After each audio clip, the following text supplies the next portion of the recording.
Assalamualaikum warahmatullahi wabarakatuh. Perkenalkan, nama saya Syahrial dari Maluku.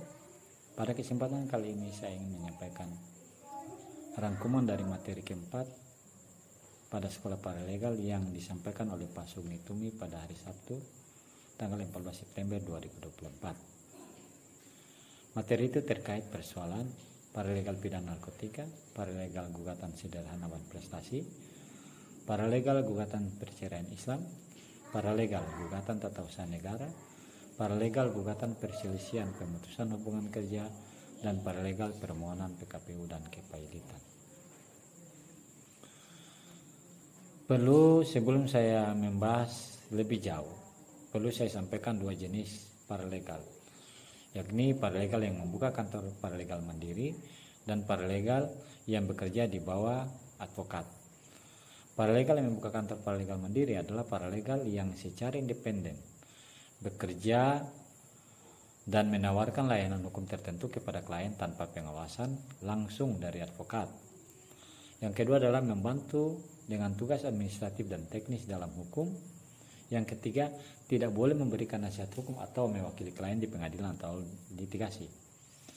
Sementara paralegal yang bekerja di bawah advokat adalah paralegal yang bekerja langsung di bawah pengawasan advokat atau firma hukum. Yang kedua adalah paralegal membantu advokat dalam persiapan kasus, penelitian hukum, dan tugas-tugas administratif. Yang ketiga adalah tidak memiliki kewenangan untuk memberikan nasihat hukum independen atau mewakili klien di pengadilan atau litigasi. Berikutnya akan saya sampaikan beberapa jenis-jenis tahapan sidang dari beberapa perkara yang telah disebutkan dalam judul materi yang disampaikan itu. Di antaranya tahapan sidang pertama dalam kasus pidana narkotika akan berbeda dengan sidang pertama pada kasus gugatan sederhana awan prestasi, gugatan perceraian Islam, gugatan tata usaha negara, dan gugatan perselisihan hubungan kerja. Begitupun akan berbeda dengan permohonan PKPU dan kepailitan. Pada kesempatan ini saya ingin mencoba menyampaikan apa yang bisa saya sampaikan, yang pastinya tidak secara keseluruhan. Hanya beberapa poin-poin penting saja yang perlu saya sampaikan karena memang waktu yang diberikan cukup terbatas. Dalam sidang pertama pidana narkotika, sidang dinyatakan dibuka dan terbuka untuk umum. Jaksa penuntut umum diperintahkan untuk menghadapkan terdakwa ke depan sidang dalam keadaan bebas. Terdakwa ditanya identitas dan apakah sudah menerima salinan surat dakwaan. Terdakwa ditanya apakah akan didampingi oleh advokat, apabila didampingi apakah akan membawa sendiri. Kalau tidak membawa sendiri akan ditunjuk JPU oleh majelis hakim. Dalam hal terdakwa diancam pidana penjara 5 tahun atau lebih. Pasal 56 ayat 1 KUHP. Kemudian dilanjutkan pembacaan surat dakwaan. Yang berikutnya adalah atas pembacaan surat dakwaan, terdakwa atau advokat ditanya akan mengajukan eksepsi atau tidak. Dalam hal terdakwa atau advokat mengajukan eksepsi, maka diberi kesempatan dan sidang ditunda.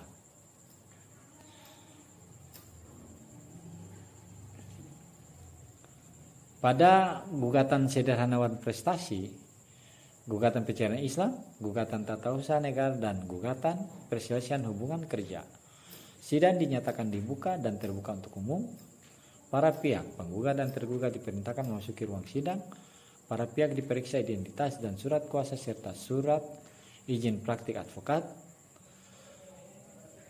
Kemudian khusus untuk gugatan sederhana selesai dalam jangka waktu 25 hari kerja. Batas waktu penyelesaian gugatan sederhana di pengadilan, gugatan sederhana hanya diberikan waktu adalah 25 hari dengan dipimpin oleh seorang hakim tunggal. Gugatan sederhana tambah cerai sama dengan apabila kedua belah pihak lengkap, maka diberi kesempatan untuk menyelesaikan perkara dengan mediasi. Artinya bahwa dalam gugatan sederhana dan perceraian, sebelum dilanjutkan dengan sidang, maka hakim mempertemukan kedua belah pihak untuk dicari solusi untuk memediasi penyelesaian perkara.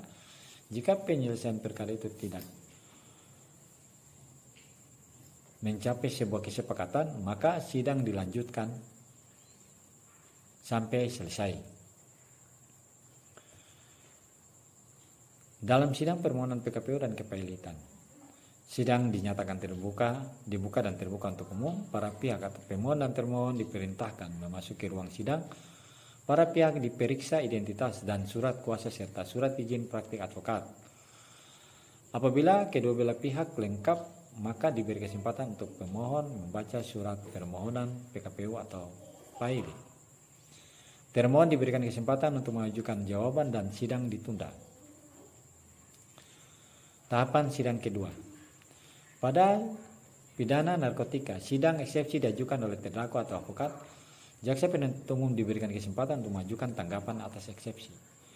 Sementara pada sidang gugatan sederhana prestasi, gugatan perceraian Islam, paralegal, gugatan tata usaha negara, dan gugatan perselisihan hubungan kerja, sidang mediasi dengan mediator tunggal yang ditunjuk oleh majelis hakim berdasarkan kesepakatan penggugat dan tergugat.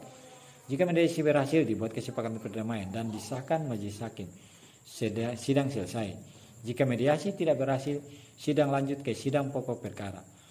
Dalam persidangan tata usaha negara dan perselisihan hubungan kerja, pembacaan jawaban tergugat pada sidang kedua ini.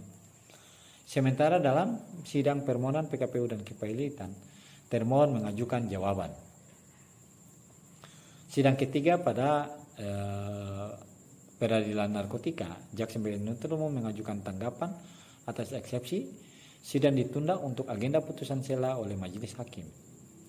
Sementara dalam gugatan sederhana prestasi, perceraian Islam, tata usaha negara, perselisihan hubungan kerja, khusus untuk gugatan sederhana dan perceraian, pembacaan gugatan oleh penggugat pada sidang ketiga ini. Sementara dalam pengadilan tata usaha negara dan perselisihan hubungan kerja, pembacaan replik oleh penggugat.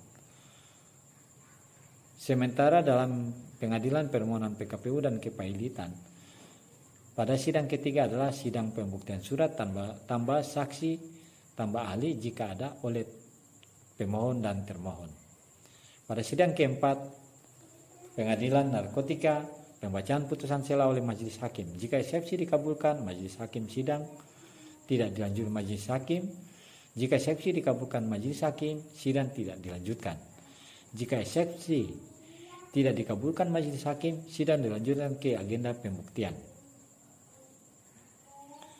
Sementara dalam gugatan sederhana prestasi, gugatan perceraian Islam, gugatan tata usaha negara, dan gugatan perselisihan hubungan kerja, khusus untuk gugatan sederhana tambah perceraian, pembacaan jawaban oleh tergugat. Sementara untuk pengadilan tata usaha negara dan perselisihan hubungan kerja, pembacaan duplik oleh tergugat. Dalam pengadilan permohonan PKPU dan kepailitan, putusan oleh majelis hakim pada sidang keempat ini. Masuk pada sidang kelima, hanya dalam pengadilan pidana narkotika adalah pemeriksaan saksi-saksi diajukan oleh JPU, dimulai dari saksi pelapor dan saksi korban. Kemudian pemeriksaan saksi-saksi yang meringankan diajukan oleh terdakwa atau advokat.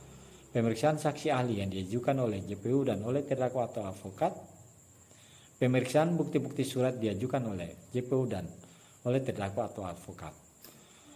Dalam pengadilan gugatan sederhana prestasi, gugatan perceraian Islam, gugatan tata usaha negara, dan gugatan perselisihan hubungan kerja, cerai sama dengan pembacaan replik oleh penggugat.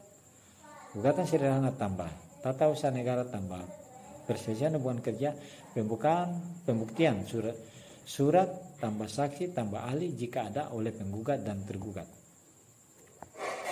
Tahapan sidang ke-6, tindak pidana narkotika, pembacaan surat tuntutan rekuisitor oleh JPU. Sementara dalam pengadilan gugatan sederhana prestasi, gugatan perceraian Islam, gugatan tata usaha negara, dan gugatan perselisihan hubungan kerja, cerai, pembacaan duplik oleh tergugat. gugatan sederhana tambah tata usaha negara tambah perselisihan hubungan kerja dengan putusan oleh majelis hakim. Tahapan sidang ketujuh dalam pengadilan pidana narkotika, pembacaan pembelaan pledoi terdakwa oleh terdakwa dan advokat. Sementara dalam gugatan sederhana prestasi, gugatan perselisihan Islam, gugatan tata usaha negara dan gugatan perselisihan hubungan kerja dalam pengadilan perceraian.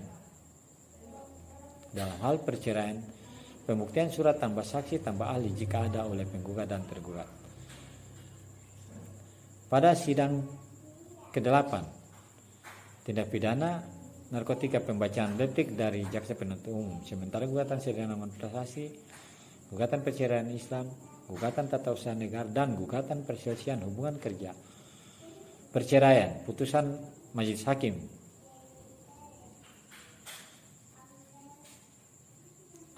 Sementara untuk tahapan sidang ke-9 hanya berlaku pada pengadilan pidana narkotika, yaitu pembacaan duplik dari terdakwa atau advokat. Tahapan sidang ke-10 pada pengadilan pidana narkotika, pembacaan putusan dari majelis hakim. Ya, demikian materi yang bisa saya rangkum pada kesempatan kali ini. Lebih dan kurangnya saya mohon maaf. Billahi taufiq wal hidayah. Wassalamualaikum warahmatullahi wabarakatuh.